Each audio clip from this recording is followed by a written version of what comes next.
Hi, I'm Tom and I'm from the channel How to Do Stuff. How many times have you watched a video and not been able to see it full screen? Well, today I'm going to show you how to do that on my iPad mini.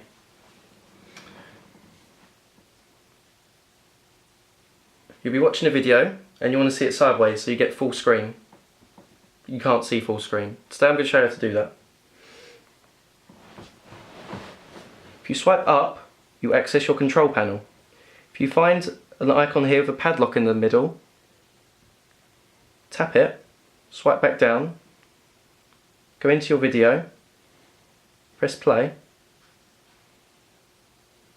You can now watch the video in full screen, or rotate it back. Thanks for watching.